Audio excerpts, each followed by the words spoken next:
আজকের একটা healthy recipe নিয়ে হাজির হয়ে গেল বাঙালিয়ানা হেসেল। আজকে বাঙালিয়ানা হেসেলের রেসিপি হচ্ছে পেঁপের একটা ভাজির রেসিপি, যেটা কম মশলায় তেলে স্বাস্থ্যের জন্য ভীষণ উপকারী একটা রেসিপি। সেটাই আজকে আমি আপনাদের মাঝে শেয়ার করব। আমি একটা পেঁপেকে 4 খণ্ড করে নিয়েছি। এখন হচ্ছে এই যে সবজি কাটা মেশিন, এটা দিয়ে যেভাবে কুচি কুচি করে কেটে নিচ্ছি।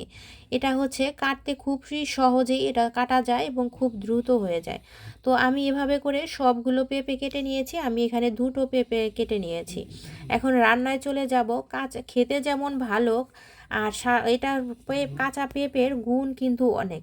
রান্না করতে করতে এর গুণটা কিন্তু আমরা জেনে নিব। তেলের মধ্যে দিয়ে দিয়েছি শুকনা মরিচ, তেজপাতা। এটাকে ভালো করে ভেজে নিব। এরপরে কয়েকটা সাদা জিরা দিয়ে দেব। আর কাঁচা পেঁপের মধ্যে কিন্তু রয়েছে প্রচুর পরিমাণে ভিটামিন সি, ই, এ, আর আছে প্রচুর পরিমাণে অ্যান্টিঅক্সিডেন্ট, যেটা আমাদের চর্বির পরিমাণটা কিন্তু কমিয়ে দেয়। এগুলো ভাজা হয়ে গেলে দিয়ে দিব চিংড়ি মাছ। চিংড়ি মাছটা একটু ভেজে নিব। এরপরে এর মধ্যে দিয়ে দিব হচ্ছে নারকেল কোড়া। এরপরে সবগুলোকে হচ্ছে ভেজে দিয়ে দিব পরিমাণ মতো হলুদ আর হচ্ছে লবণ। আর হচ্ছে এটা কিন্তু আমাদের ওজনটাকে নিয়ন্ত্রণ করে।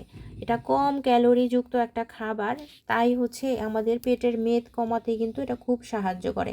এতে রয়েছে প্রচুর পরিমাণে আঁশ, ফাইবার, যেটা আমাদের হজমে সাহায্য করে।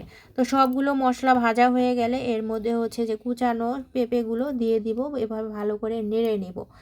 আমরা যারা ডায়াবেটিসের পেশেন্ট আছি, এদের কিন্তু এটা প্রতিদিন যদি খেতে পারে পেঁপেটা, এটা কিন্তু ইনসুলিনের মাত্রাটা নিয়ন্ত্রণ করে। নিয়মিত পেঁপে খেলে কিন্তু উচ্চ রক্তচাপের হাত থেকে কিন্তু বাঁচা যায়। এটা হচ্ছে দিয়ে দিচ্ছি কতগুলো কাঁচামরিচ, পরিমাণ মতো 3-4টা, আর দিয়ে দিব হচ্ছে পরিমাণ মতো আর একটু লবণ দিয়েছি, লবণটা কম হয়েছিল তাই। এখন দিয়ে দিচ্ছি হচ্ছে ভাজা ধনিয়া জিরার গুঁড়া।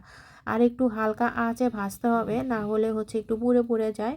তো এখন দিয়ে দিব হচ্ছে গুঁড়ো করে রাখা গরম মশলার গুঁড়া, আর এভাবে দিয়ে ভালো করে নেড়ে দিব। আর এই কাঁচা পেঁপেতে আছে প্রাকৃতিক এনজাইম, যেটা আমাদের পেটের ভিতরে যে চর্বি, তারপরে কার্বোহাইড্রেট, এটা ভাঙতে কিন্তু সাহায্য করে।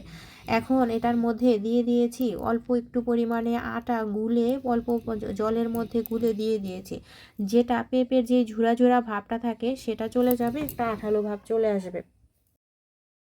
এভাবে কিছুক্ষণ নাড়াচাড়ার পরে যখন ভাজা ভাজা হয়ে যাবে, তখনই হচ্ছে নামিয়ে ফেলবো।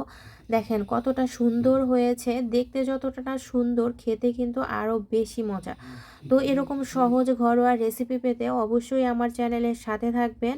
তো আজকে এই পর্যন্তই। সবাই ভালো থাকবেন, সুস্থ থাকবেন।